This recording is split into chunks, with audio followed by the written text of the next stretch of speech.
Hey all, Tony Bing here, hello and welcome to another new player guide for Marvel Strike Force. Now, in today's video we will be having a look at the buffs and debuffs that are available in the game. They are exceptionally important, and stacking one or the other, or indeed both, really can turn the tide in some of the harder battles within the game. Now, we currently have 9 buffs that are available and 8 debuffs, and they actually interact with different stats that characters have, some in quite interesting ways. So first up, we'll have a look at the buffs that are available.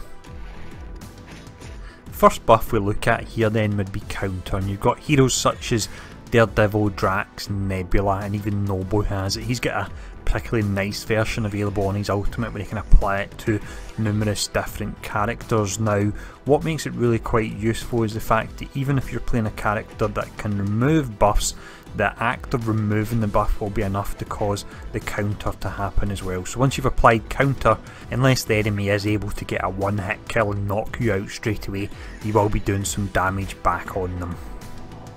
Next up we have the Death Proof buff. Now this is available on characters such as Crossbones, Hulk and Luke Cage.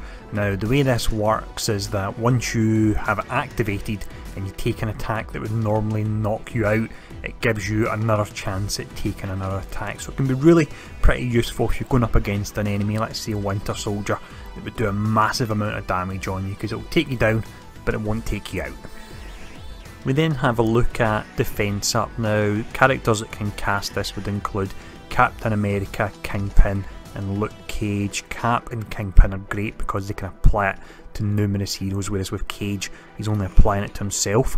Now the way this works, it's the first buff that actually modifies your stats, and what it does is it increases your damage reduction and your resistance by 50%, with resistance being your chance to actually ignore debuffs, and we will look at them later on in this video. The next buff we look at is Evade, and this is another one that works by modifying a particular stat. It's available on Spider-Man, you can get it on Nebula on her ultimate, and when you use that it's got a low free turn cooldown, but you can apply 2 stacks of it, which can actually make her really tanky, and you can also apply it to all your allies if you fully upgrade your special skill on the hand sentry, so that can be really powerful there. Now the stat that this modifies, quite interesting how it works, is that you don't actually evade the attack, but it modifies your dodge chance to 100%, and that in turn allows you to evade the attack. The next buff we look at is another one that interacts with stats, and this is Offense Up. Now the stats that it modifies, it's damage and focus, increases them by 50%. Focus is your chance to apply debuffs, so for example this would be really important on a hero like Quake, so you can make sure that you can slow down the enemy when you fire that off. And this is available until the end of your turn, and characters that do offer this would include Gamora, Kingpin, Merc Lieutenant and Yondu, with Kingpin and Merc Lieutenant being especially good at casting it because they can have it applying to several allies. Next up we have the Regeneration buff. This is generally available on support type classes, but it's available on some protectors as well. So that would include Night Nurse, you can get it on Luke Cage now as of patch 0.31, and also the Shield Operative offers a great version of this because it actually stealths and adds regen as well. The way the regen works is each turn that it's available, and it works at the start of each turn, it will regen 10% of that character's health. But what's great about it is it can actually stack, so you can apply multiple stacks of it to a hero to really pull their health up nice and quick.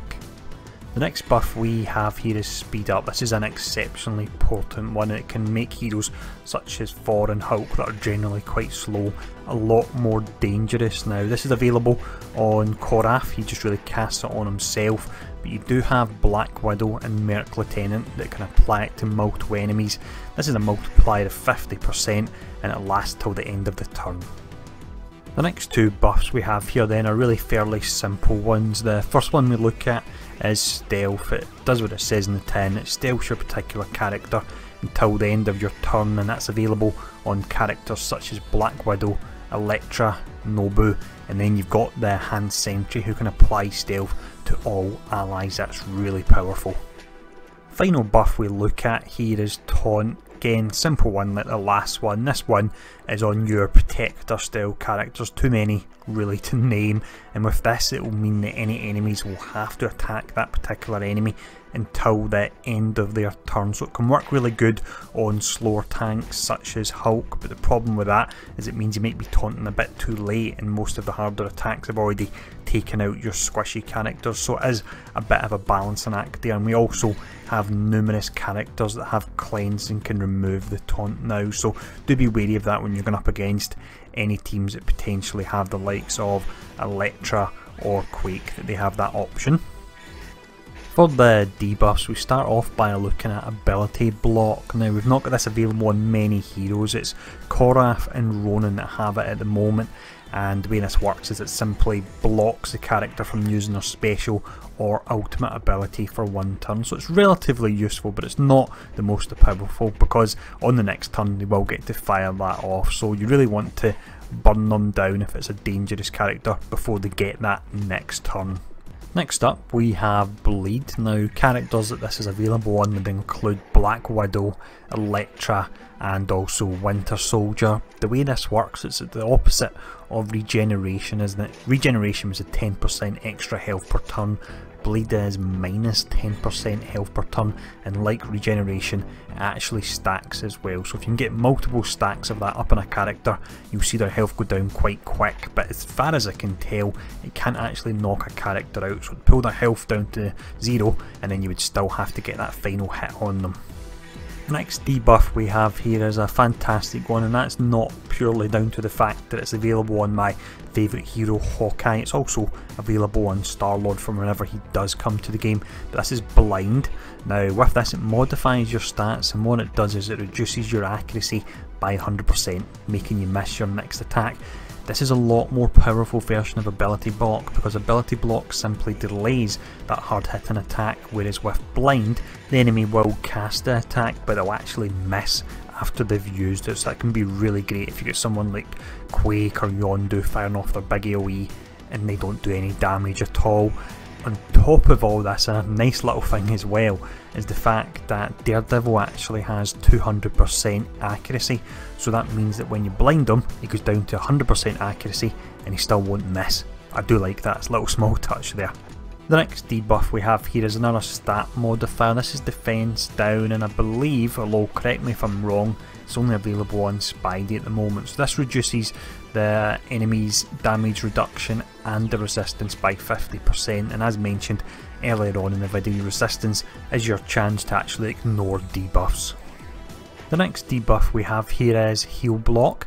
Pretty simple this one. If a character has regen or if they have heal cast on them and they've got the Heal Block debuff, it won't do anything at all, and this applies till the end of the turn. Characters that can cast this would include Korath and also Winter Soldier. For the next debuff we're back to another stat modifier. This will reduce damage and focus by 50%. It's a Fence Down and it's available on Crossbones, he's got that, so as a protector he can attack a certain target that might be doing a lot of damage and pull their damage way down, and it's also available on Quake's ultimate where it can apply to numerous characters, so that can be really helpful. Now the next debuff we look at here actually ties in well with Quake. This is Slow. She's got this on her basic attack and I've seen it tag up to 3 enemies at a time. This will modify speed and reduce it by 50%.